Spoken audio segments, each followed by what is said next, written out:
Hello everybody, this is Shubhra Kananji from Kolkata, India for Bombay Talkies. I'm just outside the INOX Theatre at the South City Mall, Kolkata, after watching the Hindi movie Ground Zero. This movie's duration is 2 hours 70 minutes.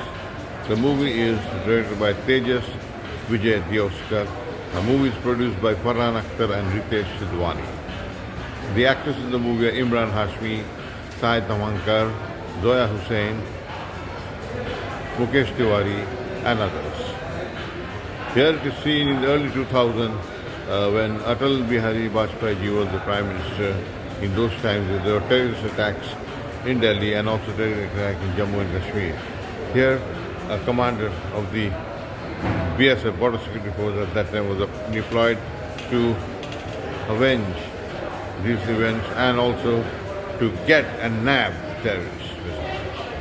Here it is seen, you see, that the BSF did a very good job, but you see in this movie the script is not well balanced at all between the first half and the second half, and out here it is seen only the BSF activities. You see, you have to show the terrorist activities also, suspense, more creation, suppression, oppression till the end basically, where the terrorists get killed at the end, of course, no doubt about it, they are nabbed. But what is the hell they are giving to people? What is the activities, suspense? What is the swiftness? What is their planning? That is lacking here, in fact, on the way.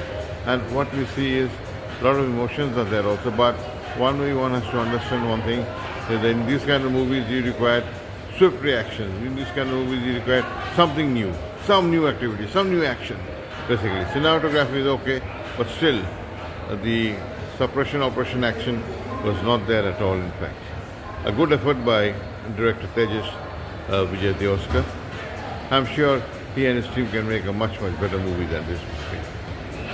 And since it was an event that has taken place, one has to be very careful of each and every activity that was taken out there by the terrorists. Because here, one main group is the terrorists here, another main group is the BSF. If you only show the BSF is suppressing and BSF is doing all the activities and killing and here and there, where is the activities and the suspense from the terrorist side? That should have been there, in fact. If I were to rate this movie, I would rate this movie 5 out of 10. According to me, the movie is average. All of you, take care. Bye-bye.